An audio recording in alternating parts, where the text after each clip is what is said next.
Hello, welcome to Guitars for Bars. I'm your host, James.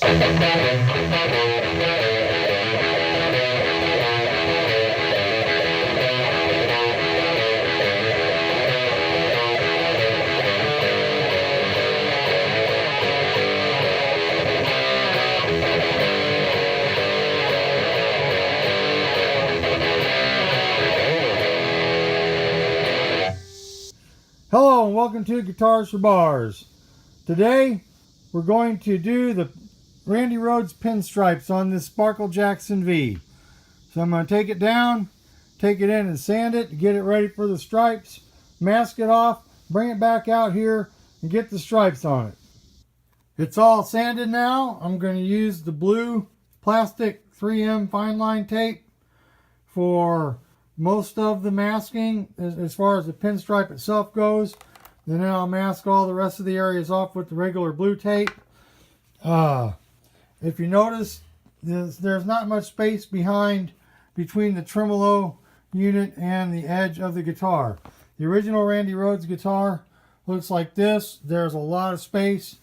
They changed the design after that one because he thought it was a little bit too much like a regular V, and it's, he wanted that top wing longer, so they cut into it a little bit more and ended up with this design. So it's going to be a little tricky to get the stripes exact. They're really not going to be exact. They're going to be close, but not exact. So it's still going to look good. So I'm going to get them masked off, and then we'll go spray them. I've got it all masked off with blue tape. You can see the white stripes there. That's just going to be black. I had to do a little modification there because of the amount of room. The last one I did had a little bit more room there. It was a JS20, I think. It was cut just a little different. This one, the V part is a little bit sharper, so I didn't have as much room. I'm going to spray the black on it using my airbrush, and then I'll peel the tape off and wait 2 hours, and then shoot a coat of clear on top of that. Alright, here's the airbrush I'm using, the external mix. Even though I'm only spraying a little bit, I still got to wear the mask because this stuff's dangerous. I'm going to spray it not all at once. I'm going to go around it a couple times because I've got this paint pretty thin. And I'll show you the pattern over on the wood, how much spray I got coming out, and then I'll just go ahead and do it.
Putting it on thin like that lets the first part set up a little bit while I'm spraying the rest. That way when I get back around the first part, it won't run.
up so it sprays a little bit more paint, because that's going to be basically my cap coat. Let's wait here a second.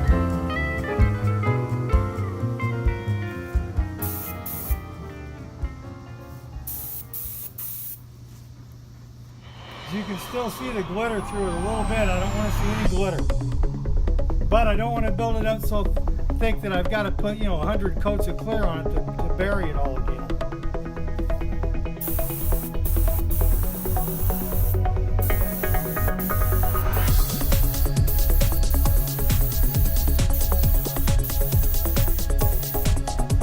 This airbrush, they tend to splatter a little bit when you first hit the air because there's paint in the tip, so it's a good idea to start spraying off where you're going to be actually putting the graphics, like, you know what I mean, like that. Start off in the tape area. I forgot about that. You got a few little splatters on the wall.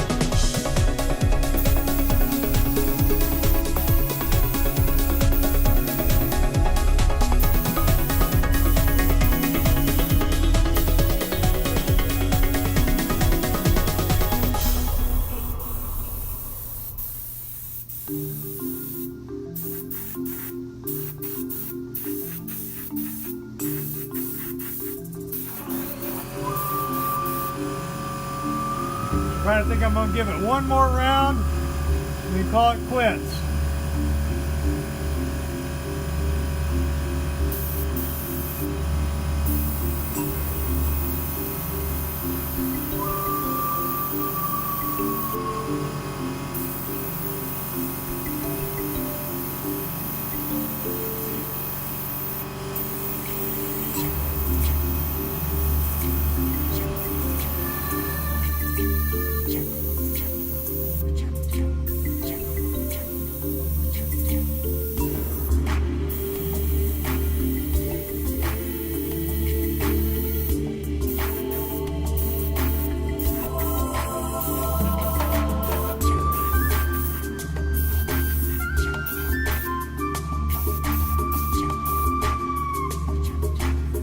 Take a look at that.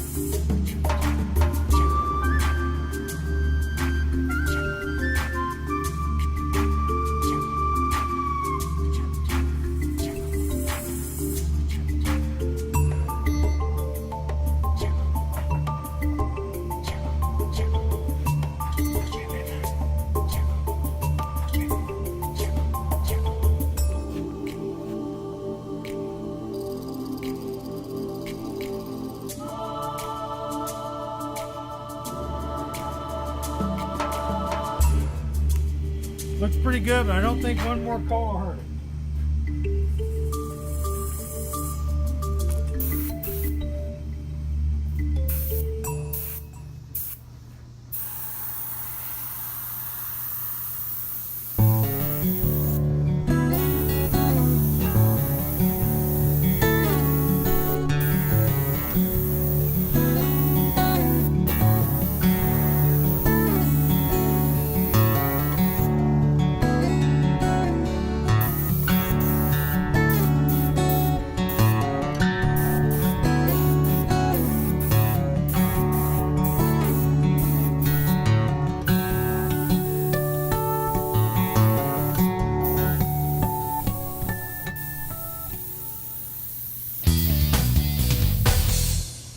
Alright, I'm going to let that sit about 20 minutes and peel that tape off. Overall, it came out pretty good.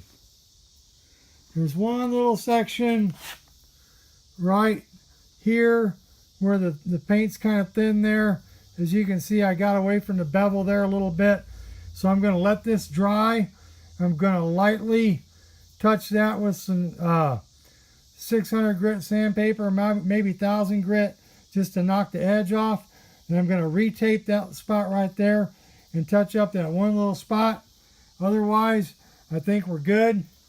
So I'm going to hold off on the clear until I get that touched up. I'm going to let that dry, I don't know, maybe 4 hours so I can handle it and not worry about messing any of that up. I've got this mask off now, the one part that I said I wanted to fix, and then I got to looking at it and I decided that that very top stripe was a little bit weak too, so I'm going to fatten that up just a little bit.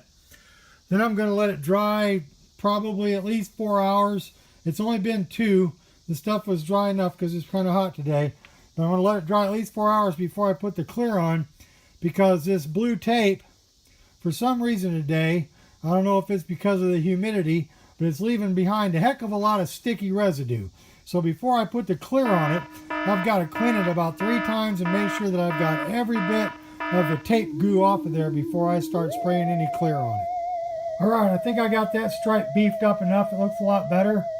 And that stripe does too. So I'm going to let those dry a good long time because I want to sand them a little bit to get them just leveled out just a little. I mean, just barely sand them to knock the high edges off, because the tape always leaves a high edge. And then it's hard to see, but right there, see the little red stuff? That's lint from the rag that I used to wipe the goo off. There's still a little tape goo there, and there's a few other little spots of it. I got to go around and find them all. So this paint's going to dry thoroughly before I ever put any clear on it, and then we'll get a coat of clear on it, and then we'll get this video up, and then I'll paint the final coat of clear over the whole thing and hang it up for a month. I think I got 6 coats of clear on top of all these stripes now. You can see a little bit of edge there. So that's going to get sanded and smoothed out. That's another reason why it's still going to get one more big coat of clear before it goes and gets hung up for a month or so. But it's looking pretty slick overall. You can see the reflection in the light. It's got a little bit of texture to it, but not much. Once I get this thing all buried under clear tomorrow, then it'll hang around for a month, and then we'll get it coated again, and then it should be slick as glass and flat as a pancake. So here it is. That's what it looks like with the stripes on there. I did have a little issue. I meant to get that black stripe right on the bevel, but I kind of missed. It's a little bit off, but it's still going to look okay. Playing on stage, it's just a minor thing. It's one of those things that I notice that most people won't, but you know, sometimes things like that happen. It's kind of hard to see the bevel when it was all sanded when I was taping it up. So now I just got to work on that. Be a little bit more attentive next time. All right, that's it for this video.